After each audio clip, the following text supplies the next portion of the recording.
विद्यार्थियों, मैं शशिभूषण तिवारी एक बार पुनः भौतिकी की क्लास में आप सभी का अभिनंदन करता हूं। आज हम वृत्तीय गति के काइनेमैटिक्स पर कुछ क्वेश्चंस हल करेंगे।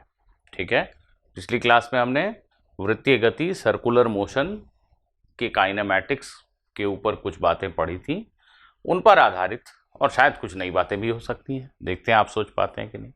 उन सब पर आधारित हम कुछ प्रश्न करते हैं। बताइए, पहला प्रश्न आपके लिए ये रहा। ठीक है, एक कण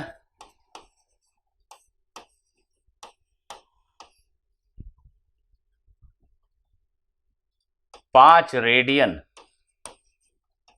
प्रति सेकंड की कोणीय चाल से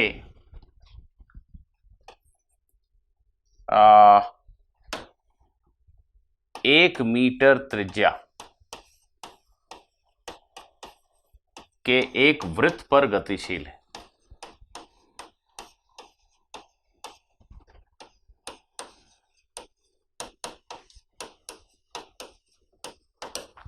ठीक, इसके आधार पर आपको सबसे पहले मुझे बताना है कि कण के गति की आवृत्ति क्या है।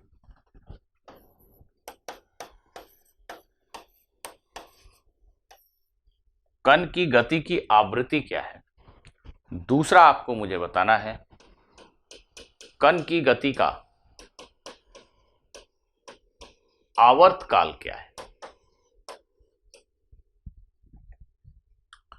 विद्यार्थियों, कण एक वृत्त के ऊपर गतिशील है।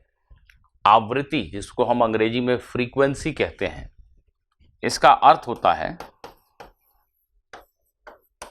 इकाई समय में पूर्ण किए गए चक्करों की संख्या। एक सेकंड में कण ने कितने चक्कर लगाए, उसको इस गति की आवृत्ति कहेंगे। और आवर्त काल, जिसे अंग्रेजी में हम टाइम पीरियड कहते हैं,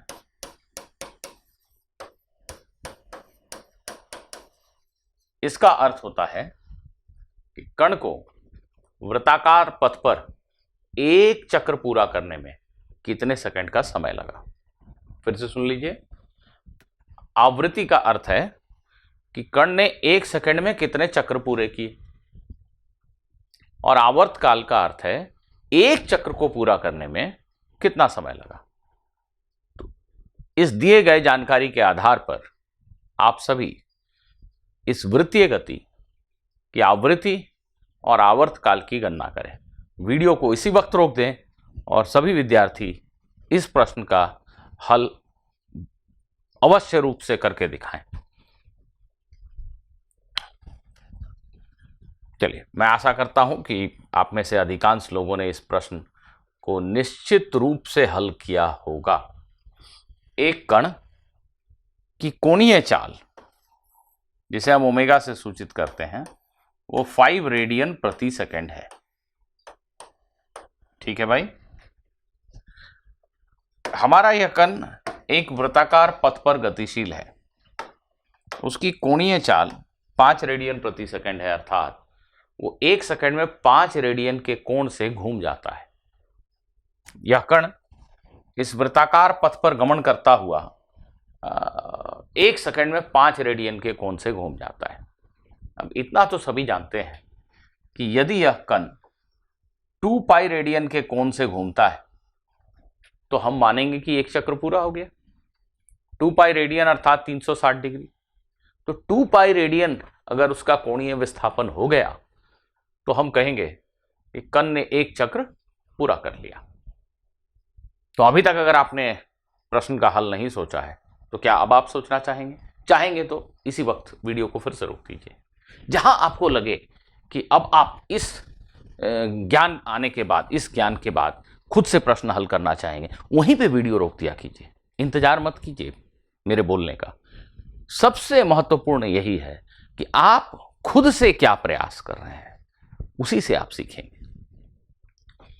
यह कण एक सेकंड में 5 रेडियन के कोण से घूम जाता है, और जब 2 पाई रेडियन कोण से यह घूम जाए तो तो हम कहेंगे एक चक्र पूरा हो गया। तो हमें सोचना है कि 1 सेकंड में कर्ण ने कितने चक्र पूरे किए। देखिए, एक चक्र अर्थात कोणीय विस्थापन 2 पाई, थीटा 2 पाई रेडियन अगर हुआ तो हम कहेंगे एक चक्र पूरा हुआ।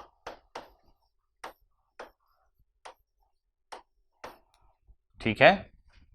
अब यह कण 1 सेकंड में 5 रेडियन के कोण से घूम रहा है, ओमेगा रेडियन के कोण से घूम रहा है।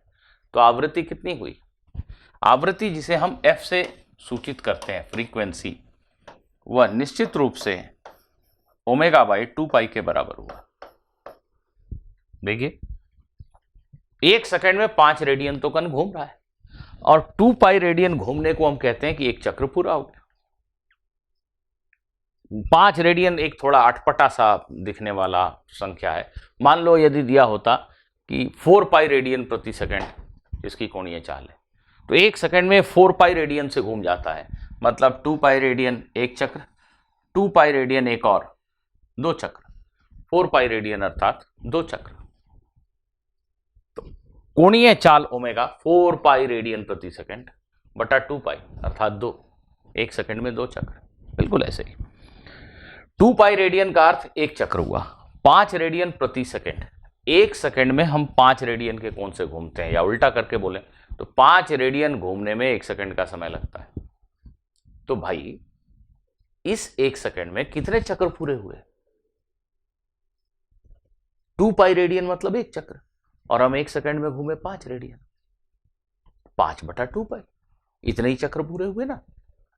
यही आवृत्ति है। तो F is equal to omega by 2 pi, यह एक महत्वपूर्ण सूत्र है जिसे आप सभी याद रखेंगे। इस प्रश्न में ओमेगा का मान 5 रेडियन प्रति सेकंड है और नीचे में है 2 पाई, पाई अर्थात 3.14। इसकी गणना कर लीजिए। यही इस कण के वृत्तीय गति की आवृत्ति है। ये मोटा मोटी अगर मैं गणना करूं तो ये 5 और इसको 3 दूनी 6 मान लेता हूं लगभग, तो 5 बटा 6 अर्थात 0.8। ठीक है, अगली संख्या आप खुद से लिख लीजिए। तो इस कण के वृत्ताकार गति, वृत्तीय पथ में गति की आवृत्ति जो है वो 0.8 प्रति सेकंड है। आवृत्ति का मात्रक क्या होगा? प्रति सेकंड। प्रति सेकंड कण ने कितने चक्र पूरे किए? साइकिल प्रति सेकंड, चक्र प्रति सेकंड, 0.8 चक्र प्रति सेकंड। इस राशि को, इस मात्रक को, बेसिकली चक्र प्रति सेकंड को हम हर्ट्ज भी कहते हैं। इसको हम क्या कहते हैं? हर्ट्ज। शॉर्ट में हम इसे कैपिटल H स्मॉल z लिखते हैं। तो हम कहेंगे कि आवृत्ति जो है वो 0.8 हर्ट्ज है। हर्ट्ज ऑफ कोर्स किसी वैज्ञानिक का नाम है, वैज्ञानिक के नाम पर आधारित है यह मात्रक। भौतिकी में यह हमेशा होता है, जब कोई मात्रक वैज्ञानिक के नाम पर आधारित हो तो उस मात्रक को जब हम पूरे नाम में लिखते हैं तो स्मॉल लेटर से लिखते हैं, और जब उसका एब्रिविएशन शॉर्ट फॉर्म लिखते हैं तो कैपिटल लेटर से लिखते हैं। जैसे बल का मात्रक न्यूटन, 10 न्यूटन का बल है तो 10 न्यूटन ऐसे लिखना गलत है, ये गलत है। हमें लिखना चाहिए 10 न्यूटन। जी, जब हम कैपिटल N से न्यूटन लिखते हैं तो वहां मिस्टर न्यूटन का बोध होता है। कैपिटल N से न्यूटन लिखा गया मतलब 10 न्यूटन है, न्यूटन, जनाब न्यूटन। तो जब भी वैज्ञानिक के नाम पर आधारित मात्रक हो उसे हम स्मॉल लेटर से ही लिखते हैं, और उसका जब एब्रिविएशन यूज करते हैं तो कैपिटल लेटर लिखते हैं। ये 10 न्यूटन हो गया। ठीक है, ये बहुत ही बेसिक सी बात है, आप समझते हैं। तो अभी हमने सीखा कि चक्र प्रति सेकंड, कण ने कितने चक्र प्रति सेकंड पूरे किए, उसको कण के वृत्तीय गति की आवृत्ति कहते हैं, उसका मात्रक हर्ट्ज होता है। प्रति सेकंड को हर्ट्ज कहते हैं। और आवर्तकाल कितना हुआ बताइए? अभी तक नहीं बताया तो आप सोचकर बताइए। आवर्तकाल आवर्तकाल अर्थात एक चक्र को पूरा करने में लगने वाला समय। मैं आशा करता हूं कि सभी विद्यार्थीगण इस बात को बड़ी आसानी से समझ जाएंगे।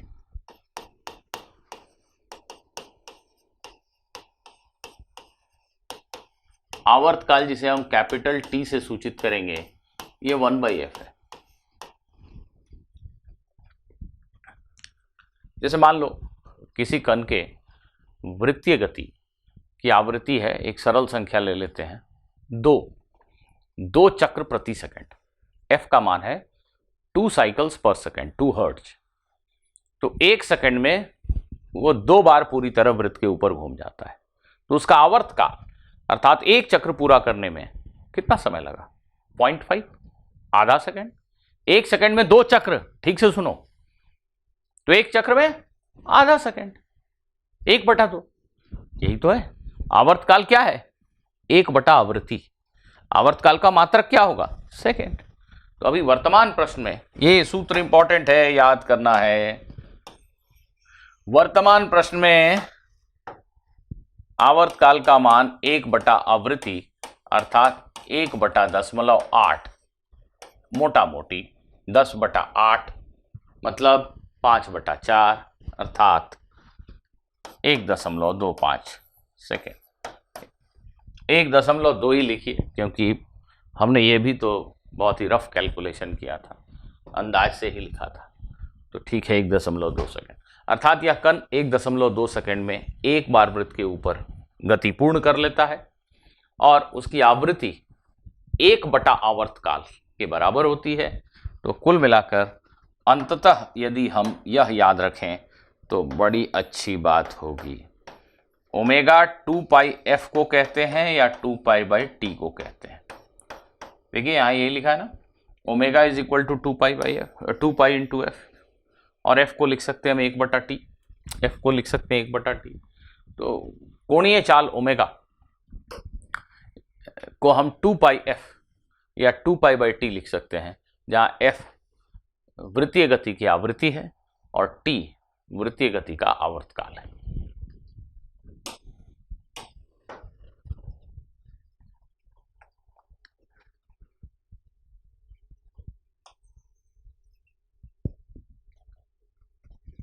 यह रहा आपका दूसरा प्रश्न। पिछले प्रश्न में ही ओमेगा का मान दिया हुआ है 5 रेडियन प्रति सेकंड और कण 1 मीटर त्रिज्या के वृत्त पे गतिशील है। उसी प्रश्न में,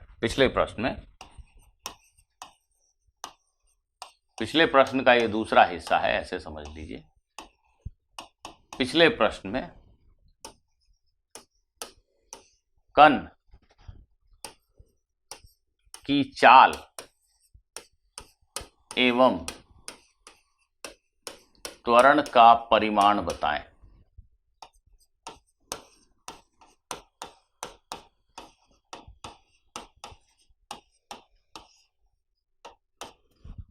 पिछले प्रश्न में आप कण की चाल बताएं एवं उसके त्वरण का परिमाण बताएं, शीघ्रता से बताएं।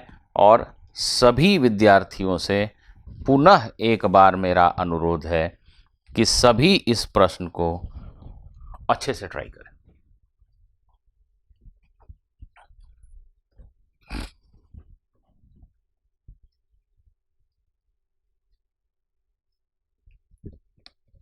बहुत ही सरल सा प्रश्न है। वृत्तीय गति में कण की चाल ओमेगा गुना आर के इक्वल होती है। ओमेगा कोणीय चाल, आर त्रिज्या है। यह 5 रेडियन प्रति सेकंड और त्रिज्या 1 मीटर अर्थात 5 मीटर प्रति सेकंड। कण वृत्ताकार पथ पर 5 मीटर प्रति सेकंड की चाल से गतिशील है, ऐसा हम कह सकते हैं। त्वरण क्या होगा?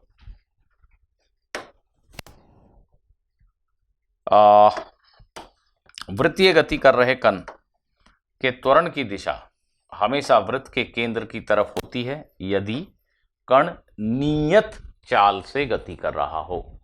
मान लें कि यह कण इस वृत्ताकार पथ पर गतिशील है, इसका वेग हर समय स्पर्श रेखा की दिशा में, वेग का परिमाण अर्थात चाल 5 मीटर प्रति सेकंड है, तो त्वरण का मान कितना हुआ? इसको मैं ए आर लिख रहा हूं, रेडियल त्वरण, है ना, अभिकेंद्रीय त्वरण। इसका मान होगा v स्क्वायर बाय आर या ओमेगा स्क्वायर आर। इसको आप ओमेगा स्क्वायर आर भी लिख सकते हैं। v का मान 5 स्क्वायर बाय 1 25 मीटर प्रति सेकेंड स्क्वायर। यही हमारे कण के वृत्तीय गति का त्वरण है।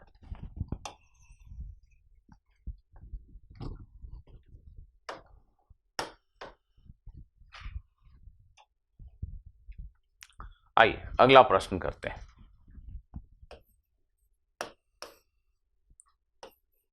एक कण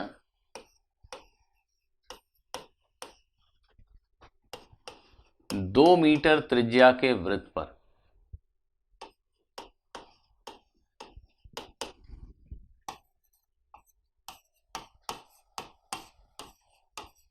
गतिशील है।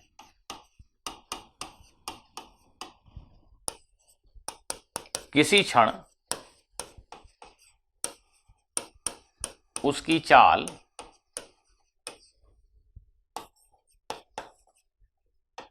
4 मीटर प्रति सेकंड है तथा चाल 2 मीटर प्रति सेकंड स्क्वायर की दर से बढ़ रही है।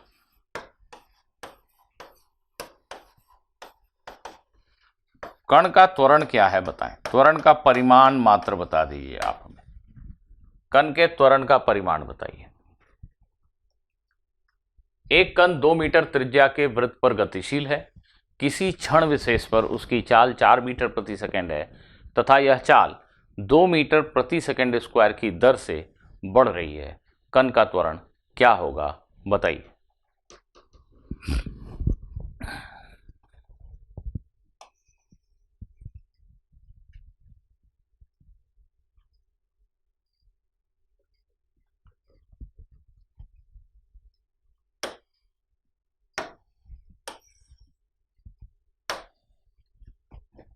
यह असमान वृत्तीय गति का उदाहरण है। एक कण वृत्ताकार पथ पर गतिशील है और नियत चाल से नहीं, उसकी चाल बदल रही है। ऐसी दशा में कण के त्वरण के दो घटक होते हैं। एक अभिकेंद्रीय त्वरण, सेंट्रीपिटल एक्सेलरेशन या रेडियल एक्सेलरेशन, जो हमेशा वृत्त के केंद्र की तरफ होता है और जिसका परिमाण v स्क्वायर बाय आर ही होता है या ओमेगा स्क्वायर आर। तो प्रश्न के मुताबिक इस वक्त कण की चाल 4 है, बाद में बदल जाएगी, ठीक है, अभी 4 है और वृत्त की त्रिज्या 2 है, तो 8 मीटर प्रति सेकेंड स्क्वायर। ये वृत्तीय गति करने वाले कण के त्वरण का मान होगा यदि कण नियत चाल से गतिशील है। पर प्रश्न के हिसाब से यह कण बदलते हुए चाल के साथ गति कर रहा है, तो इसके पास एक स्पर्श रेखीय त्वरण भी है। एक स्पर्श रेखा की दिशा में भी त्वरण है। इसकी चाल बढ़ रही है, अर्थात जो गति की दिशा है, जो वेग की दिशा है, उसी दिशा में एक बल कार्यरत है, एक बल लग रहा है। यह बल इस त्वरण के लिए जिम्मेदार है, मतलब चाल में परिवर्तन के लिए जिम्मेदार है। यदि बल सिर्फ वेग के लंबवत लगे तो ऐसा बल या ऐसा त्वरण चाल में परिवर्तन नहीं ला सकता। चाल में परिवर्तन होने का अर्थ ही हुआ कि कण पे एक बल है जो स्पर्श रेखा की दिशा में, कण के गति की दिशा में, वेग की दिशा में है। बिल्कुल वेग की तो चाल बढ़ेगी, यदि वेग के ठीक विपरीत होती तो चाल घटेगी। यही बना। तो एटी का मान क्या है? एटी क्या होता है? स्पर्श रेखीय त्वरण एटी, टेंजेंशियल एक्सेलरेशन क्या होता है? तो विद्यार्थियों याद करना, स्पर्श रेखा की दिशा में त्वरण, यह सिर्फ वृत्तीय गति के लिए ही सत्य नहीं है, किसी भी वक्र पथ पर गति के लिए यह बात सत्य है। स्पर्श रेखा की दिशा में त्वरण, स्पर्श रेखा की दिशा में जो त्वरण है वह त्वरण चाल में परिवर्तन की दर के बराबर होता है। वह त्वरण चाल में परिवर्तन की दर के बराबर होता है। इसको गणित की भाषा में हम dv/dt लिख सकते हैं। चाल v में परिवर्तन की दर, वेग नहीं बोल रहा हूं, चाल बोल रहा हूं। वेग के परिमाण में परिवर्तन की दर को ही हम स्पर्श रेखीय त्वरण कहते हैं। स्पर्श रेखा की दिशा में त्वरण का अर्थ है चाल किस रफ्तार से बढ़ रही है, और वह आपके प्रश्न में एकदम स्पष्ट रूप से लिखा है 2 मीटर प्रति सेकंड स्क्वायर। तो इस स्पर्श रेखीय त्वरण का मान ही 2 मीटर प्रति सेकंड स्क्वायर। स्पर्श रेखा की दिशा में जो त्वरण है उसका मान 2 मीटर प्रति सेकंड स्क्वायर है। चाल में परिवर्तन की दर, इसी को टेंजेंशियल एक्सेलरेशन कहा जाता है। प्रश्न में पूछा गया कि कण का त्वरण बताइए। कण का जो वास्तविक त्वरण है वो इन दोनों घटकों का योग है, सदिश योग, हमेशा सदिश योग। तो त्वरण का जो परिमाण है विद्यार्थियों, वो आप सभी आसानी से लिख सकते हो, असमान वृत्तीय गति में त्वरण इसके बराबर होगा, क्योंकि हमें सदिशों का योग करना है। ये 2 सदिश के घटक हैं, इनको योग किया तो ये सदिश प्राप्त हुआ। निश्चित रूप से ये और ये लंबवत हैं, तो 2 लंबवत सदिशों को जोड़ना आप सभी जानते हैं, √AR² + AT²। यही इस प्रकार की गति में कण का त्वरण होगा।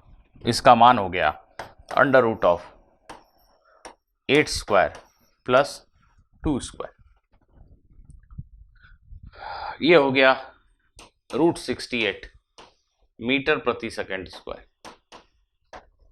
ठीक है, यही इस वृत्तीय गति में कण का त्वरण है। त्वरण इस दिशा में। आप दिशा को व्यक्त करने के लिए कोण इत्यादि भी बता सकते हैं, या कोण आप आसानी से बता सकते हैं। बताइए कितना है ये कोण? tan थीटा बराबर this by this, 2/8, 1/4। tan theta का मान 1/4 है, थीटा tan इनवर्स 1/4 है। तो इस दिशा में इस कण का त्वरण है। फर्क को समझिए, यदि वृत्तीय गति नियत चाल से हो रही हो तो सिर्फ त्वरण इस दिशा में होता है, केंद्र की तरफ, उसका मान v²/r। यदि वृत्तीय गति में कण की चाल बदल रही हो फिर त्वरण के 2 घटक होते हैं। एक v²/r घटक इधर तो होगा ही, यह त्वरण वेग की दिशा को बदलने का काम करता है, और दूसरा घटक जो त्वरण का है स्पर्श रेखा की दिशा में, वो वेग के परिमाण को बदलने का काम करता है, वो कण के चाल को बदलने का काम करता है। ठीक है, उसे हम स्पर्श रेखा की दिशा में होने की वजह से स्पर्श रेखीय त्वरण, टेंजेंशियल एक्सेलरेशन कहते हैं, और सरल भाषा में उसकी परिभाषा है स्पर्श रेखीय त्वरण चाल परिवर्तन की दर को कहते हैं। और यह प्रश्न में सीधा सीधा दिया हुआ था 2 मीटर प्रति सेकंड स्क्वायर, तो हमें कुछ करना ही नहीं पड़ा।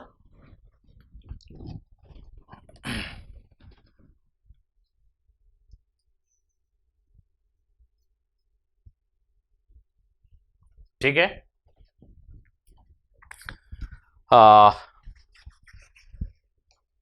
एक और प्रश्न कर लेते हैं, बताइए।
जी बिल्कुल सरल सा प्रश्न। एक कण एक वृत्ताकार पथ पर नियत कोणीय त्वरण alpha is equal to 2 radian प्रति सेकंड स्क्वायर से गतिशील है। एक कण एक वृत्ताकार पथ पर नियत कोणीय त्वरण 2 रेडियन प्रति सेकंड स्क्वायर से गतिशील है यदि कण का प्रारंभिक कोणीय वेग 0 है। प्रारंभिक कोणीय वेग 0 है तो 5 सेकंड के बाद उसका कोणीय वेग ज्ञात करके बताएं। वीडियो को रोक दें। ये बिल्कुल सरल बोध पर आधारित प्रश्न है। अल्फा का अर्थ क्या होता है? ओमेगा में परिवर्तन की दर। अल्फा की क्या है परिभाषा? अल्फा की परिभाषा है D omega by D T. क्या है अल्फा? ओमेगा में परिवर्तन की दर। ओमेगा में परिवर्तन की दर को कोणीय त्वरण अल्फा कहा जाता है। प्रश्न में लिखा है कण का कोणीय त्वरण नियत है 2। इसका क्या अर्थ हुआ? अगर मोटा मोटी बोले तो प्रति सेकंड कण की कोणीय चाल 2 इकाई से बढ़ जाती है, 2 रेडियन प्रति सेकंड से बढ़ जाती है। त्वरण अर्थात ओमेगा में परिवर्तन की दर, मैं सरल भाषा में ऐसे बोलूं, dy बाई डी एक्स का मान अगर 2 है, इसका अर्थ क्या हुआ? x में इकाई परिवर्तन होने से y में 2 परिवर्तन होता है, यही इसका अर्थ हुआ। y में परिवर्तन की दर x के सापेक्ष, तो D omega by D T अगर 2 है, इसका क्या अर्थ है?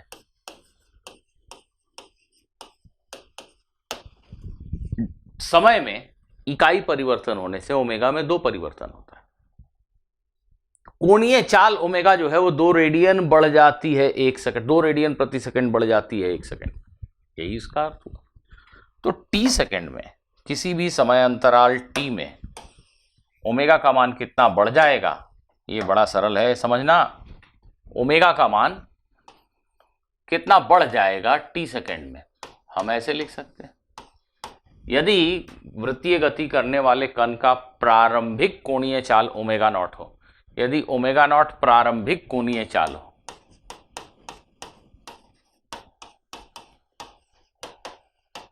तो टी सेकंड के बाद उसका कोणीय चाल बदलकर ओमेगा हो गया। ओमेगा और ओमेगा नॉट का अंतर कितना है? Alpha T. प्रति सेकंड ओमेगा का मान अल्फा बदल जाता है, तो टी सेकंड में कितना बदलेगा? Alpha into T. तो ओमेगा का अंतिम मान माइनस प्रारंभिक मान किसके बराबर होगा? अल्फा टी के बराबर। इस समीकरण को हम ऐसा लिख सकते हैं।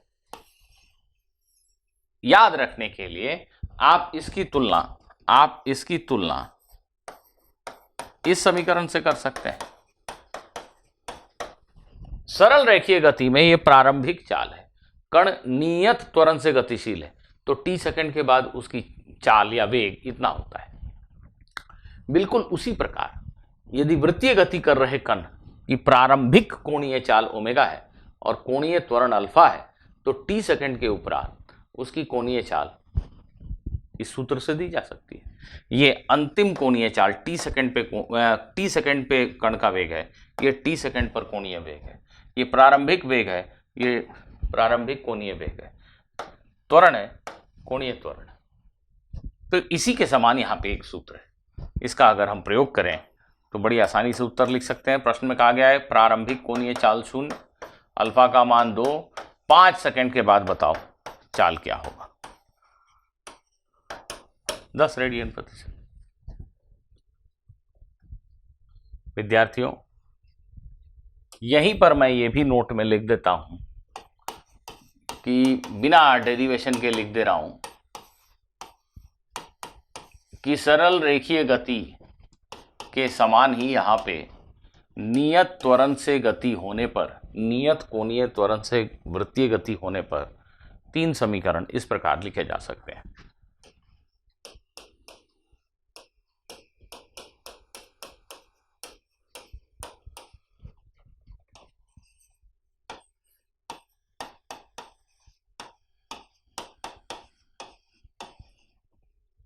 ध्यान दीजिए, यह तब मान्य है जब त्वरण नियत है।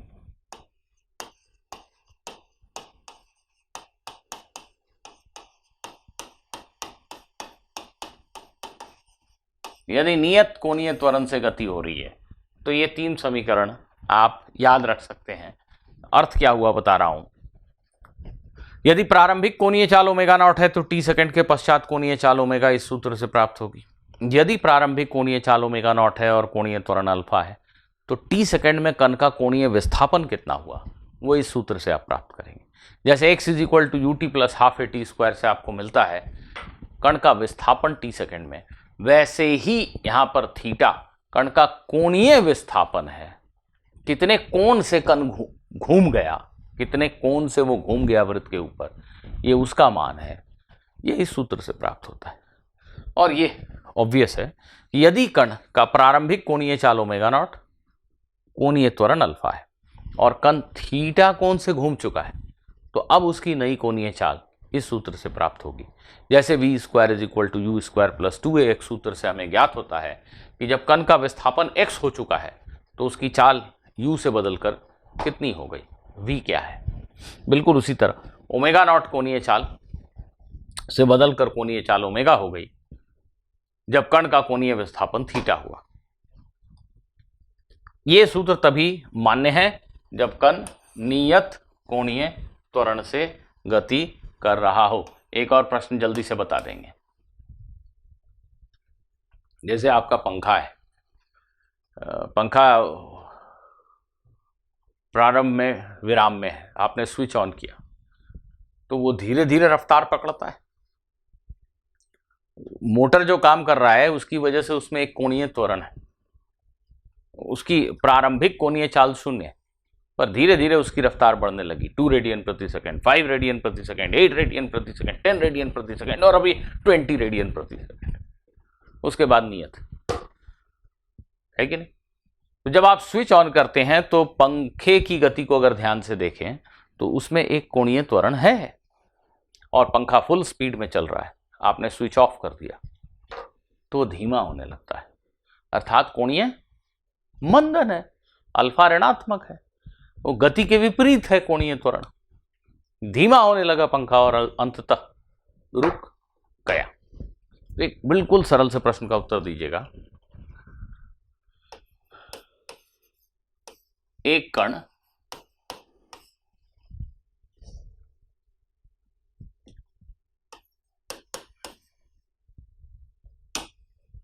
दो रेडियन प्रति सेकंड स्क्वायर कोणीय त्वरण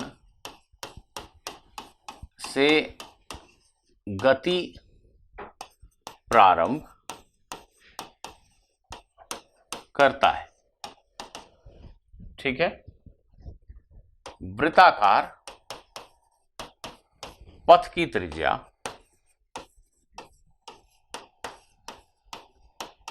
1 मीटर है। वृत्ताकार पथ की त्रिज्या 1 मीटर है। आपको बताना है 5 चक्र पूरा होने के बाद कण की चाल क्या है।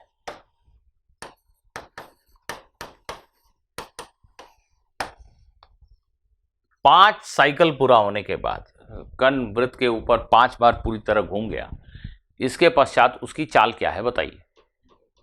रोक दीजिए वीडियो, सोच के बताइए।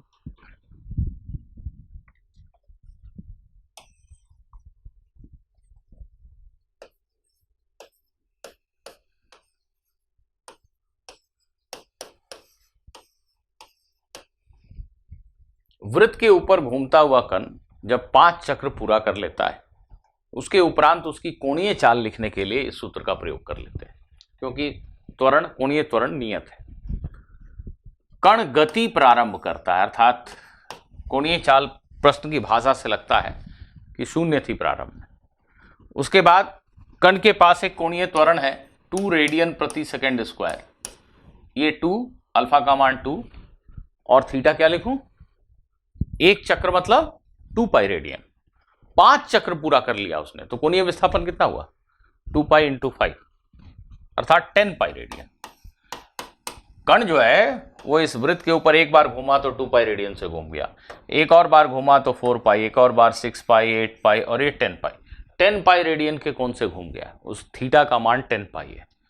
तो कण की जो कोणीय चाल है ओमेगा वो निश्चित रूप से 40 पाई के इक्वल है।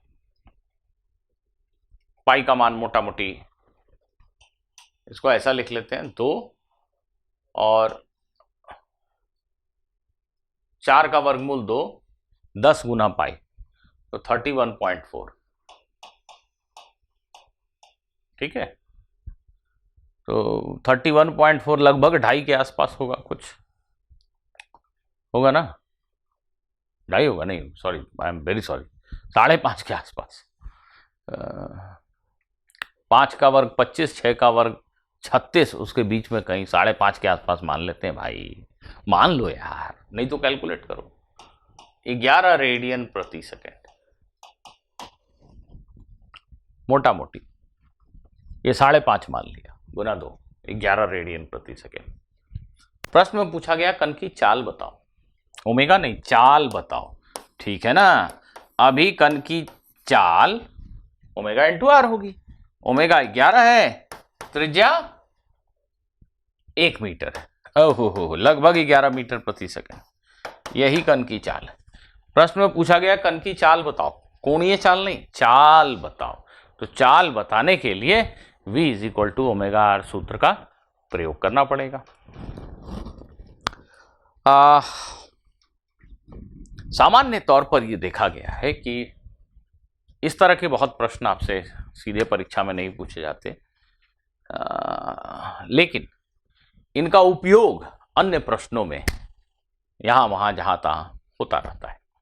खास करके जब हम आगे चलकर रोटेशनल मोशन, घूर्णन गति के बारे में पढ़ेंगे, तो वहाँ इन सारी जानकारियों का काफ़ी उपयोग होने वाला है।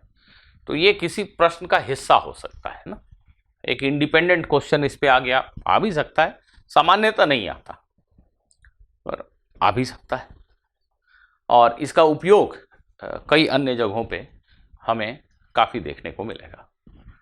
तो विद्यार्थियों, इस पे और ज़्यादा प्रश्न हम लोग अभी नहीं करते हैं, इन्हीं प्रश्नों को हो सके तो एक बार आप और दोहराइए, क्योंकि इन प्रश्नों का हल करने आपको आना ही चाहिए। अगले सेशन में हम लोग न्यूटन के गति के नियम के ऊपर पढ़ाई शुरू करेंगे। तब तक के लिए मैं आप सभी से विदा लेता हूँ।